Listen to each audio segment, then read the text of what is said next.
요한계시록 3장 7절에서 13절 말씀을 통해서 빌라델비아 교회 제목으로 하나님의 말씀을 함께 나누겠습니다.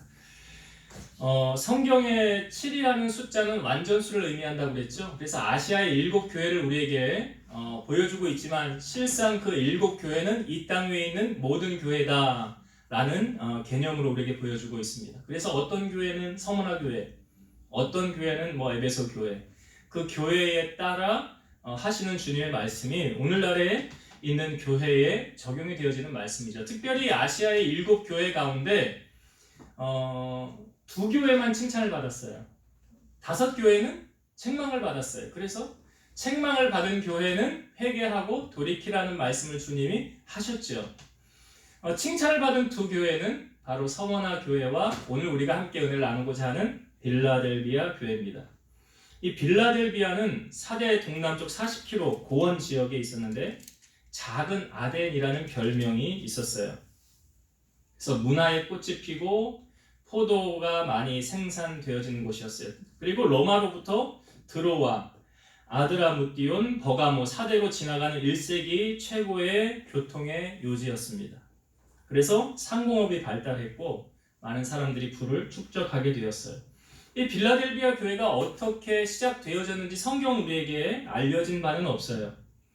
암미아 여선지자가 교회를 관할하면서 큰 부흥이 일어났더라. 이게 AD 100년에서 160년 사이에 있었던 일입니다.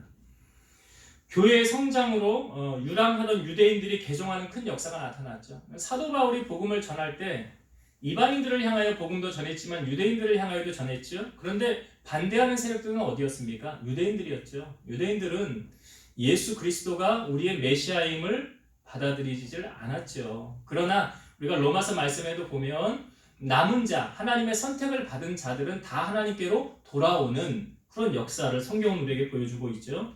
그러니까 유대인들이 개종하는 큰 역사가 나타났었고, 개종을 하지 않는 유대인들이 그들이 그 도전도 복음의 능력으로 이것을 극복하는 교회였더라라는 거예요. 그런 배경을 가지고 오늘 우리가 빌라델비아 교회의 어떠한 부분을 주님이 말씀하시고 칭찬하셨는지 한 절씩 보면서 함께 잠깐 은혜를 나누겠습니다. 7절을 다시 한번 읽어볼게요. 빌라델비아 교회의 사자에게 편지하라. 거룩하고 진실하사 다윗의 열쇠를 가지시니 곧 열면 닫을 사람이 없고 닫으면 열 사람이 없는 그가 이르시되. 저는 이 기도하면서 이 말씀을 곧잘 인용을 합니다. 어떤 말씀을 인용합니까? 열면 닫을 사람이 없고 닫으면 열 사람이 없는 그분이 누구래요? 주님이시라는 거예요. 그러니까 사람이 아무리 하나님께 대항을 해도, 주님께 대항을 해도 주님을 이겨요? 못 이겨요? 못 이긴다는 거예요. 못 이깁니다. 어떤 민족도 왕도 주님과 대항해서 이길 수 있는 그 누구 어떤 사람도 없어요. 그런데 여기서 주님이 주님 자신을 표현할 때 이런 표현을 하셨어요. 이 중간 부분에 보면 거룩하고 진실하사 다윗의 열쇠를 가지시니, 다윗의 열쇠를 가지시니, 그러니까 하나님 나라의 문을 열 수 있는 열쇠, 하나님 나라의 문을 열 수 있는 열쇠를 누가 가지고 있느냐? 주님이 가지고 계신다는 거예요. 그러니까 하나님의 나라에 들어갈 수 있는 자와 들어갈 수 없는 자를 결정하는 게 누가 결정합니까? 주님이 결정하시는 거예요. 이거 다윗의 열쇠를 가지시니라는 표현으로, 그러니까 천국은 착한 일 많이 한다고 가는 거 아니죠. 우리 여러분 잘 아시잖아요. 예수님께서 친히 이렇게 말씀하셨어요. 내가 곧 길이요 진리요 생명이니 나로 말미암지 않고는 어디로 갈 자가 없다? 아버지께로 갈 자가 없느니라. 나로 말미암지 않고는 아버지께로 갈 자가 없느니라. 이 아버지는 누굴 말하는 거예요? 하나님 아버지. 그러니까 그 아버지가 계신 곳은 어디예요? 천국이죠.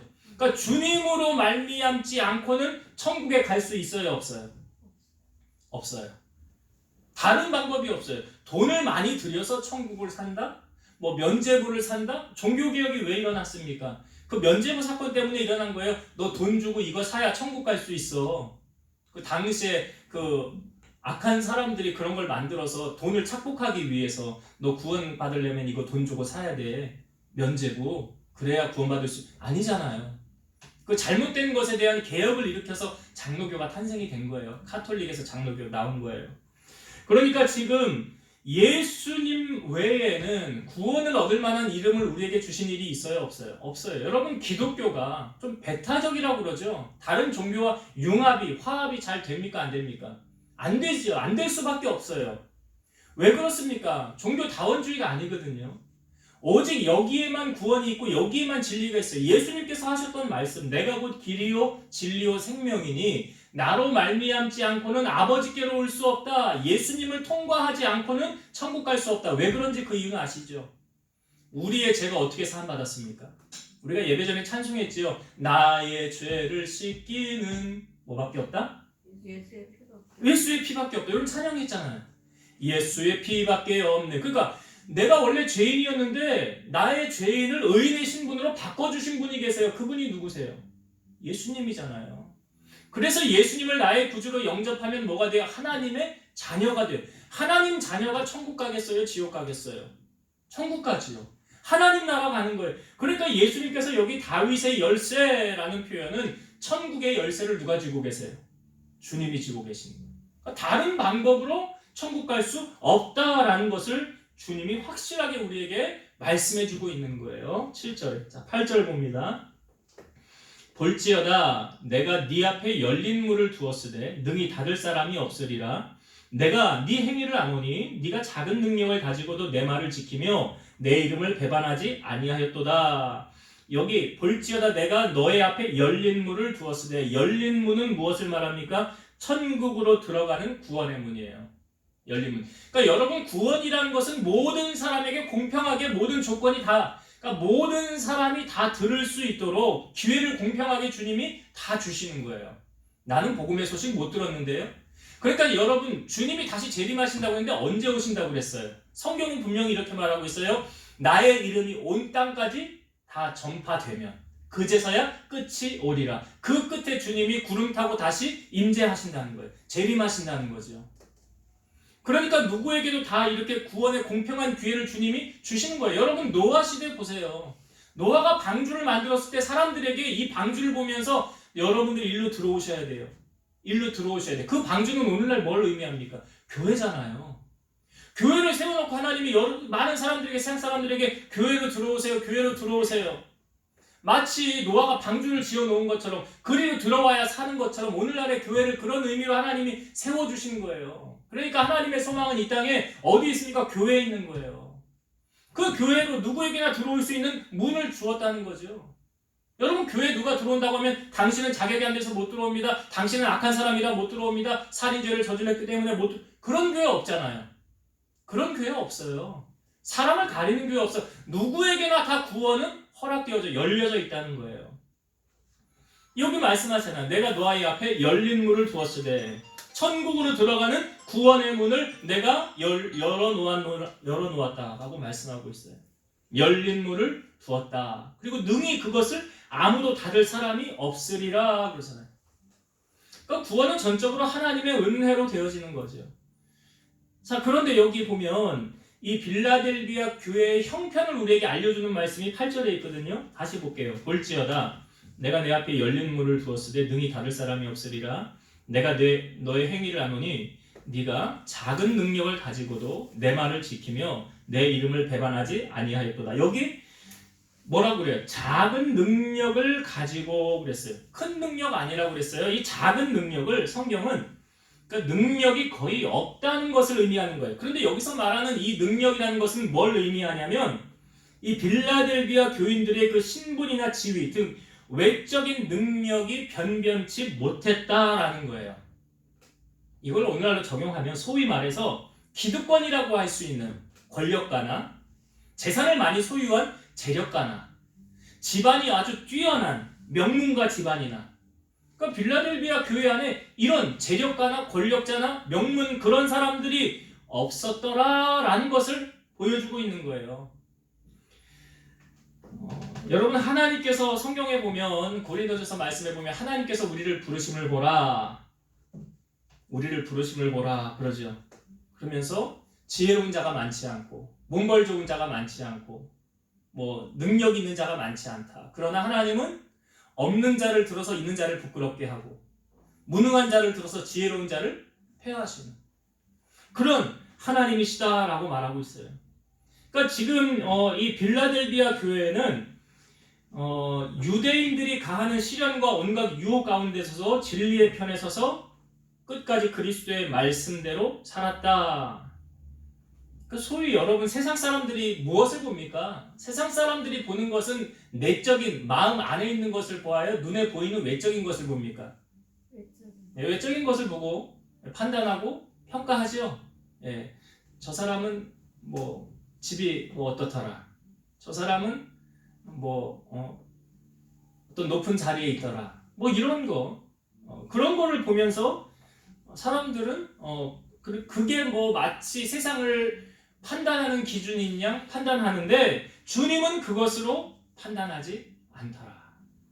주님은 오늘 빌라델비아 교회 보면서 내가 작은 능력을 가지고도 그런 거 사회적인 그런 여건 그런 거 하나도 없다 할지라도 끝까지 어떻게 했대요? 주님의 말씀을 지키고 주님을 배반하지 않았다라는 교회였다는 것.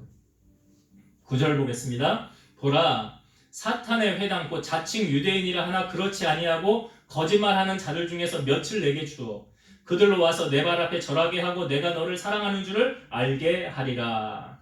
여기 보면 보라 사탄의 회당 사탄의 무리라는 거죠. 사탄의 무리. 근데 잘 보세요. 이 사탄의 무리가 어디 안에 있는 거예요? 교회 안에. 이게 교회 안에 있다는 거예요. 사탄의 회당 곧 어떤 사람들을 말하는 것입니까? 자칭 유대인이라 하나 그렇지 아니하고 거짓말하는 자들. 자칭 유대인이라는 것은 뭘 말하냐면 자칭 그리스도인이라는 거예요. 자칭 그리스도인이라는 것은 그리스도인이라는 거예요? 아니라는 거예요? 아니라는 거예요. 거짓이라는 거예요. 실상 하나님 자녀가 아니에요.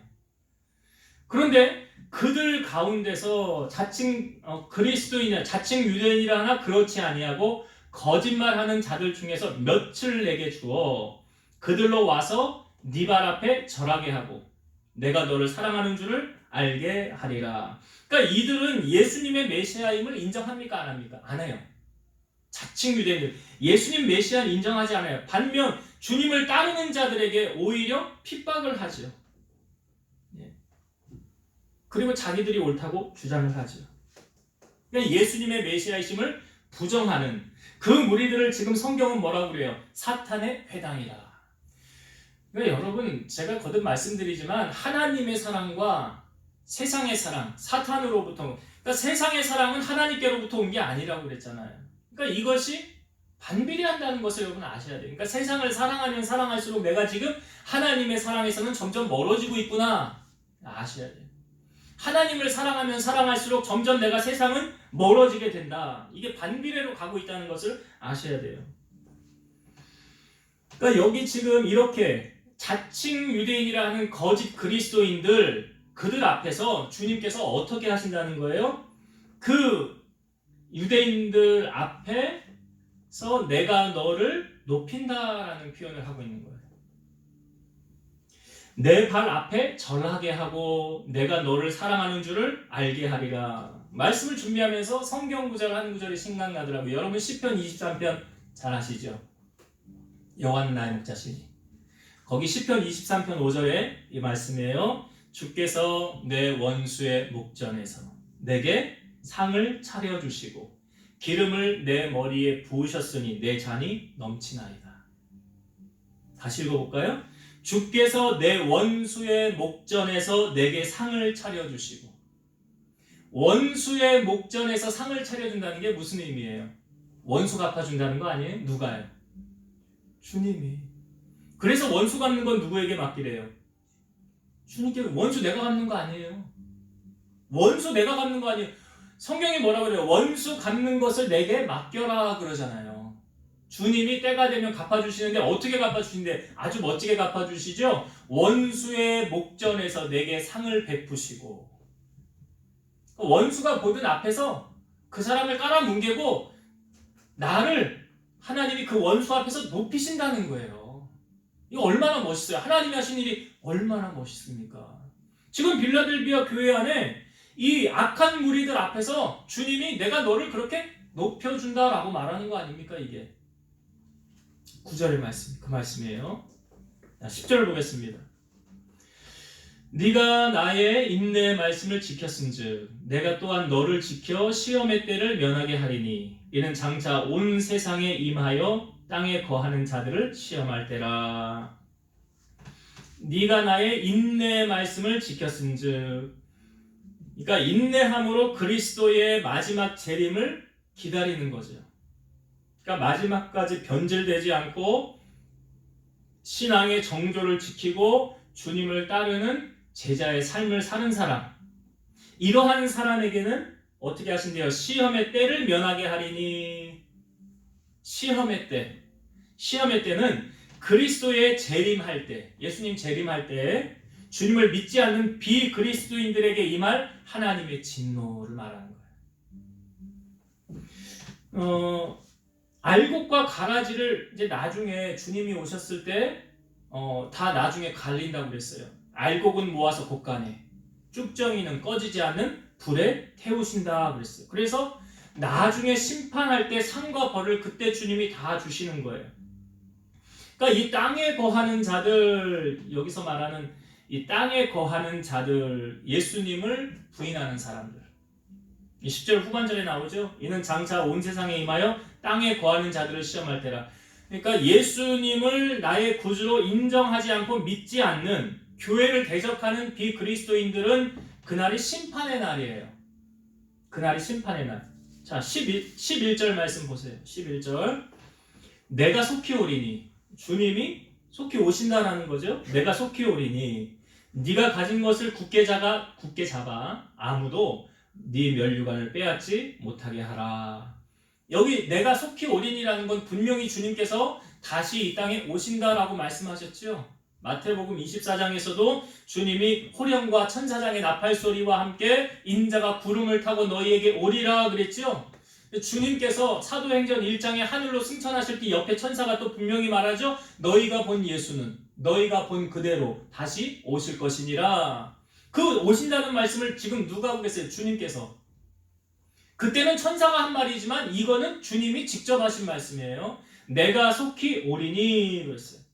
여러분, 주님이 오셨을 때 이제 확실하게 둘로 딱 나뉘어집니다. 악한 자들, 주님을 구주로 믿지 않는 자들에게는 그날이 공의의 심판의 날이에요. 이들은 둘째 사망에 들어가는 거예요. 영원한 불에 들어가는 거예요. 무정행에 들어가는 거예요. 주님이 오시는 날. 그런데 하나님의 자녀들에게는요, 끝까지 믿음을 지킨 자들에게는 주님이 오심이 축복이라는 거죠. 그러니까 충성된 빌라델비아 교인들을 향한 이 축복의 재림의 약속이죠. 그러니까 너희들 내가 속히 올 거야. 속히 올 거야. 연세가 지긋하게 드신 어르신들에게 이렇게 한번 여러분 기회가 되면 질문해 보세요. 인생이 어떻습니까? 빨리 갑니까? 천천히 갑니까? 물으면 다들 어르신들은 뭐라고 대답하세요? 빨리 간다 그래요. 내 나이가 벌써 80이야 90이야 금방 가는 것 같아. 여러분, 여기서 주님이 내가 속히 오리니라는 이 말씀이 그런 비유적인 표현이죠. 금방 가는, 우리의 세월을 성경은 뭐라고 말합니까? 안개와 같다 그러잖아요. 우리의 인생이 안개와 같다. 아침에 잠깐 보였다가 없어지는 안개 같은 우리의 인생이다. 그러니까 주님이 머지않아 속히 오신다라는 거예요. 이 말씀은 계시록에 많이 보여지고 있고 주님이 사역을 하시면서도 늘 우리에게 강조하시면서 슬기로운 다섯 처녀처럼 기름 등불 준비하고 주님 마저 준비하라고 그랬어요. 왜? 그날이 도적과 같이 오기 때문에.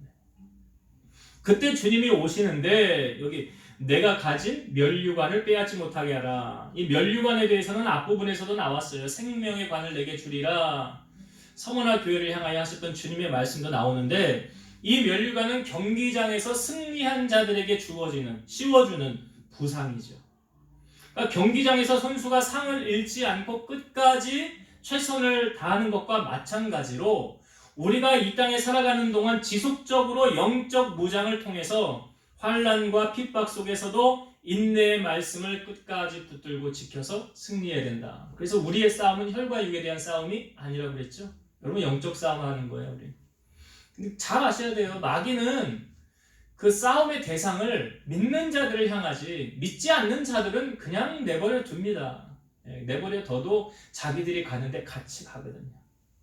그 결말을 알기 때문에 그래요. 그래서 우리를 우는 사자같이 두루 다니며 삼킬 자를 찾는다 그러잖아요. 사자가 먹이감을 찾듯이 우리를 넘어뜨리려고 한다라는 거예요. 그래서 여기 주님도 말씀하시기를 내 면류관을 빼앗지 못하게 하라. 내가 가진 면류관을 빼앗지 못하게 하라. 끝까지 영적 무장을 통해서 마지막까지 승리하라 라는 말씀이고 12절 보겠습니다. 이기는 자는 내 하나님 성전의 기둥이 되게 하리니 그가 결코 다시 나가지 아니하리라. 내가 하나님의 이름과 하나님의 성 곧 하늘에서 내 하나님께로부터 내려오는 새 예루살렘의 이름과 나의 새 이름을 그의 위에 기록하리라. 여기 이기는 자는 내 하나님 성전의 기둥이 되게 하리니 여기서 말하는 이기는 자, 영적 싸움의 승리자, 변질하지 않고 끝까지 주님 편에 서서 십자가의 길, 좁은 길을 걸어가는 그 사람, 그 이기는 자를 말하는 거예요. 신앙을 놓지 않고 주님의 제자로서 그 길을 가는 사람, 그 사람은 내 하나님 성전에 뭐가 된대요? 기둥이 되게 하리니 그가 결코 다시 나가지 아니하리라. 이 좀 시대적 배경을 알아야 되는 것이 빌라델비아는 잦은 지진으로 인해서 건물들이 폐허가 많이 되었다고 합니다. 그런데 그 파괴된 건물 가운데서 유일하게 남아있는 것이 이 신전의 돌 기둥이 남아있더라는 거예요. 지진이 나서 다 무너졌는데 신전의 돌 기둥은 남아있더라. 그러니까 지진과 폐허 가운데서도 유일하게 남아있는 신전의 기둥을 본 이 빌라델비아 교인들에게 성전 기둥 되게 하신다는 약속은 승리자들이 하나님의 나라에서 중요하고 요동치 않는 위치를 차지하게 될 것이다 라는 것을 그 당시 지진으로 말미암아 무너졌던 것과 비교되어 신전의 기둥이 세워졌던 것처럼 그런 비유적인 표현을 지금 주님께서 하신 거예요. 그리고 이들에게 세 가지 이름을 주신다고 12절에 보여주고 있습니다. 첫 번째는 뭐냐면 하나님의 이름과 라고 그러죠. 내가 하나님의 이름과 첫 번째. 그러니까 여러분 그 공부를 할 때 보면 학생들이 책을 받거나 문구 용품 같은 거 살 때 거기다 뭐 붙입니까? 뭐 써요? 이름 쓰죠. 그 이름 왜 쓰는 거예요? 내 거라는 표시잖아요. 내 거라는 표시죠. 마찬가지로 여기 보면 내가 하나님의 이름과 하나님의 이름을 적었다는 것은 빌라델비아 이 교인들이 하나님께 속하였다는 거예요. 이제 너희는 내게 속하였다. 그런 하나님의 이름을 칭하였고 두 번째로 준 이름은 무엇입니까? 여기 하나님의 성 곧 하늘에서 내 하나님께로부터 내려오는 새 예루살렘의 이름과 여러분 새 예루살렘 뭘 의미하는 거예요? 천국이죠. 천국에 입성할 이름, 바로 생명책에 그 이름을 기록한다는 거예요. 우리 알잖아요. 하나님 보좌 앞에 뭐가 펴져 있다고요? 생명책. 거기 생명책에 이름이 기록되어져 있지 않으면 천국 들어가요? 못 들어가요? 못 들어간다고 그랬어요. 생명책에 이름이 기록되지 않으면 하나님 나라 못 간다고 그랬어요. 성경이 말하는 거예요. 제가 꾸며낸 이야기가 아니에요. 그런데 여기 그들을 향하여 여기 새 예루살렘의 이름과 생명책의 이름을 기록한다는 거예요. 새 예루살렘이 뭐예요? 천국이잖아요. 그러니까 천국 들어갈 수 있는 명단을 작성해 놓는다 그 말 아닙니까 이게? 나중에 우리가 천국 가면 주님 앞에 서면 생명책이 있으면 거기 누구 아무개 그래 너 여기 이름 있구나 천국으로 누구 아무개 너는 이름이 없구나 지옥으로.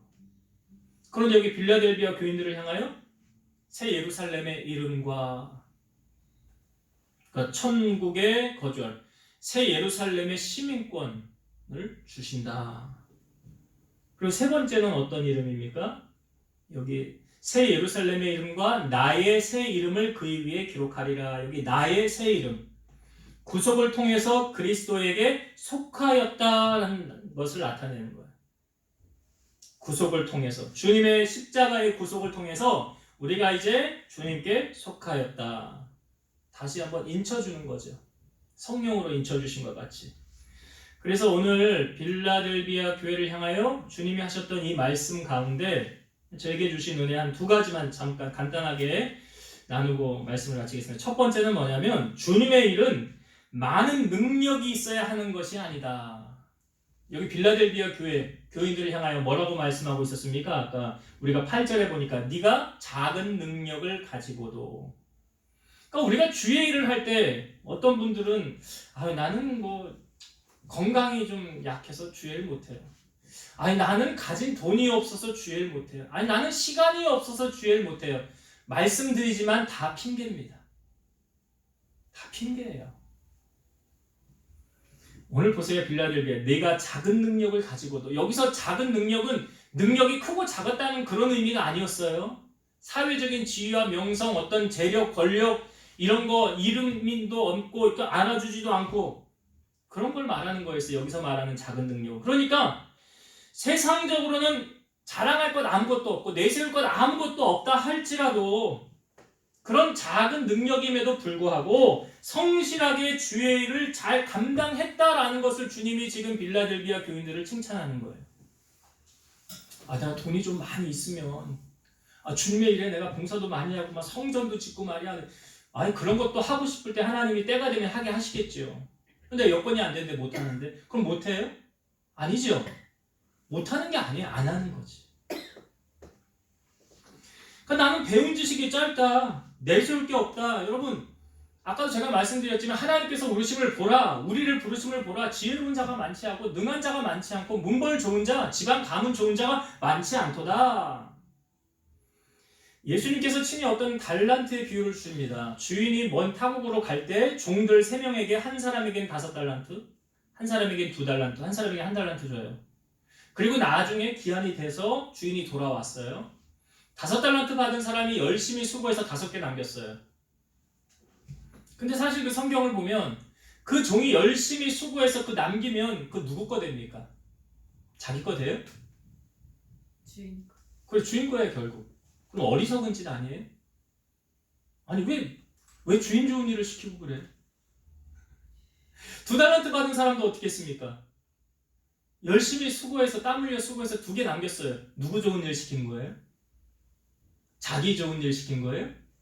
아니에요. 주인 좋은 일 시킨 거예요. 근데 우리가 거기서 끝날 것이 아니라 주인이 왔을 때 그 다음에 한 말을 여러분 잘 들어보세요. 착하고 충성된 종아, 네가 작은 일에 충성하였으니 내가 더 많은 것을 너희에게 맡기리라. 그러니까 작은 일에 충성하지 않으면 하나님이 큰 거 맡겨요, 안 맡겨요? 안 맡겨요. 작은 것도 충성 안 하는데 어떻게 큰 걸 맡길 수가 있겠어요? 제가 거듭 말씀드리지만 다윗이 이스라엘의 2번째 왕이 될 수 있는 건 우리의 양치는 거 보고 하나님이 뽑으신 거예요.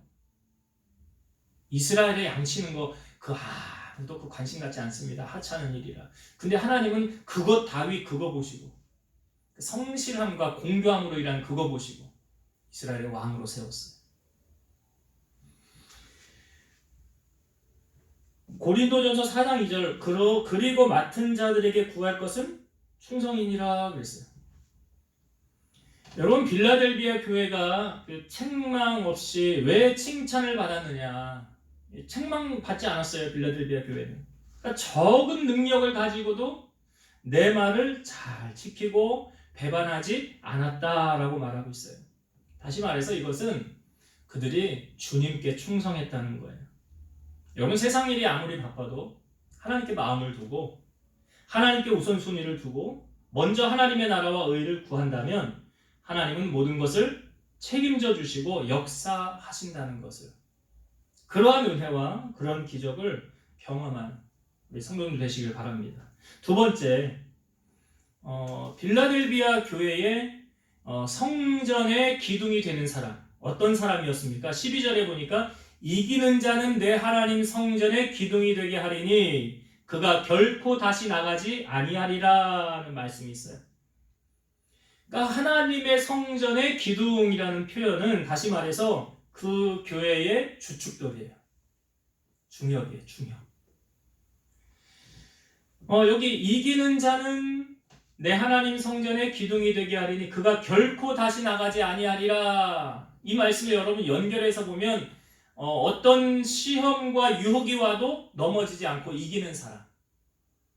그러니까 왜 시험이 왜 듭니까? 시험이 드는 이유는 예수님이 답을 설명해 주셨어요. 시험에 들지 않도록 깨어 있어 뭐 하나? 그러니까 기도 안 하면 시험 들어요, 안 들어요? 들지. 기도 안 하면 시험 들어요. 제가 왜 3시 시간을 고수하고 이 자리를 지키는지 아십니까? 뭐 시험 들지 않으려고 그러는 것도 있지만 그 시간 하나님께로부터 능력받는 시간이거든요. 하나님께로부터 말씀을 받는 시간이고 지혜를 받는 시간이고 그래서 제가 기도하면서 성경의 영감을 가장 많이 받아요. 하나님의 주시는 감동. 그거 붙잡고 말씀 붙잡고 준비하면서 설교 준비하고 그걸 놓치면 안 되죠. 여기 이기는 자는 영적 싸움에서 승리자예요. 결국은 보세요. 여러 가지 시험과 유혹 속에서도 쓰러지지 않고 넘어지지 않고 꿋꿋하게 자기의 자리를 지키는 그 사람. 성전에 기둥될 자격이 있다. 그러니까 힘들어서 난 이거 힘들어서 난 저 사람 보기 싫어서 나 이 목사님이 마음에 안 들어서 사모님이 싫어서 마음에 안 들어서 난 교회 다른 데로 또 가야 되겠다. 그런 사람은 여기에 해당이 안 됩니다. 성전의 기둥이 될 수가 없어요. 여기 분명히 성경은 말하죠. 이기는 자는 내 하나님 성전의 기둥이 되게 하리니 그가 결코 다시 나가지 아니하리라. 안 나가요. 이런 사람은. 나가라고 내쫓아도 안 나갑니다. 왜요? 그 교회 기둥이니까. 기둥은 이렇게 움직이는 게 아니에요. 그런데 그가 성전의 기둥이 될 수 있는 원동력은 어디 있습니까? 10절의 말씀이에요. 10절을 보세요. 네가 나의 인내의 말씀을 지켰은즉 내가 또한 너를 지켜 시험의 때를 면하게 하리니 이는 장차 온 세상에 임하여 땅에 거하는 자들을 시험할 때라. 네가 나의 인내의 말씀을 지켰은즉 이게 뭐예요? 말씀 붙들면 승리하는 거예요. 우리가 주일날 말씀 나눴죠, 여러분? 기억나십니까? 베드로가 가룟 유다도 잘못했고 베드로도 잘못했는데 베드로는 회복됐죠. 베드로가 회복되는 3가지 이유 말씀드렸어요. 첫 번째, 그가 왜 밖에 나가서 심히 통곡했습니까? 주님이 하신 말씀이 생각나서. 그러니까 베드로 말씀 붙잡고 다시 일어선 거예요. 돈 붙잡고 권력 붙잡고 사람 붙잡고 일어선 거 아니라고요. 말씀 붙잡고 일어선 거예요. 두 번째, 예수님께서 베드로가 사탄이 그냥 밀가루로 너희를 요청하였으나 내가 내 믿음이 떨어지지 않기를 뭐 했다고요? 기도하였노니 너는 돌이킨 후에 내 형제를 굳게 하라. 그러니까 기도. 두 번째, 싸움의 승리는 기도 안 하면 지는 거예요. 기도하면 이기는 거예요.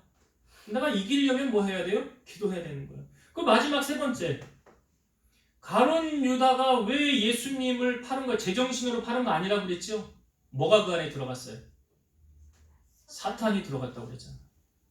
사탄의 조종을 받아서 그가 예수님 판 거예요.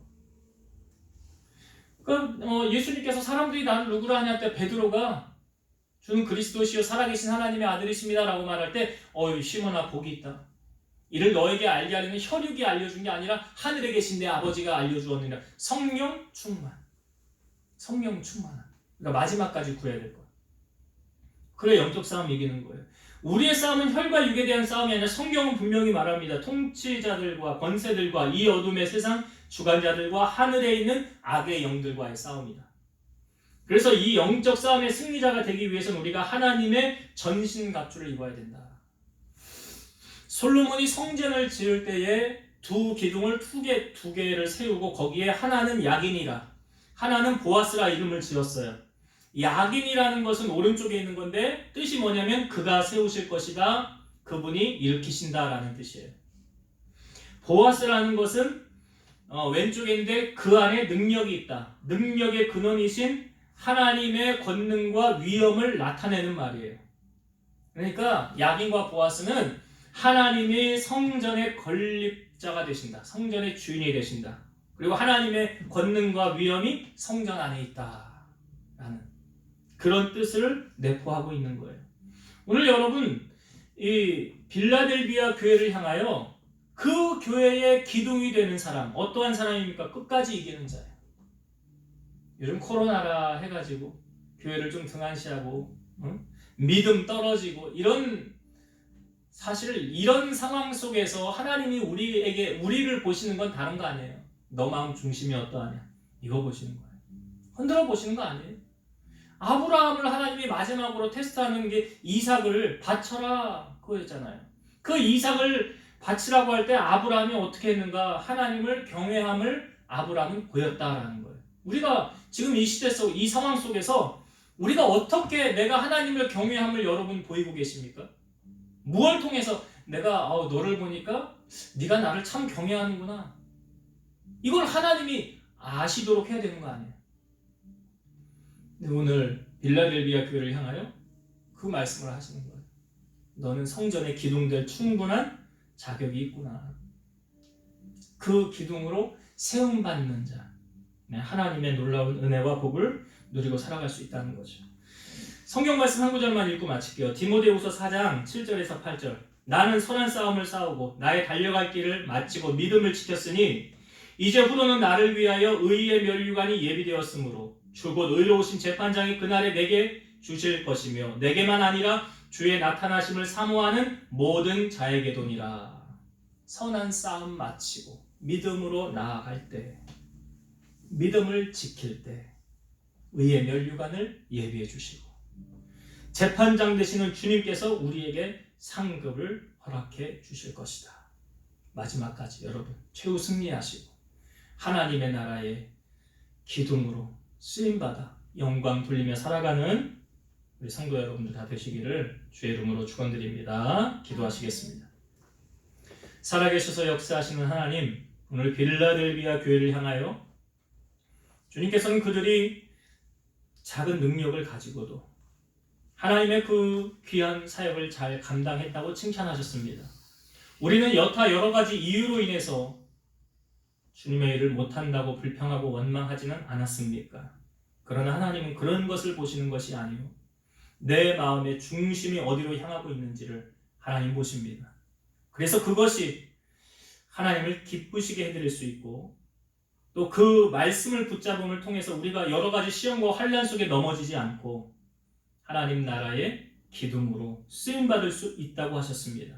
사랑하는 우리 성도들, 어려움 속에서도 이 믿음 잃지 않게 하시고 끝까지 말씀 붙잡고 인내함을 통해서 다시 오실 주님께 잘했다 칭찬받는 저들이 다 되게 하여 주옵소서. 주님 앞에 귀한 예물을 구별하여 드립니다. 마음의 소원과 정성으로 이 예물을 드리오니 하나님 기뻐받아 주시옵시고 드린 손길의 마음의 평강과 하나님 생각지 못한 것에서 채우시는 30배, 60배, 100배의 놀라운 결실을 맺을 수 있도록 주님 축복하여 주옵소서. 예수님 이름으로 감사하며 기도드리옵나이다. 아멘.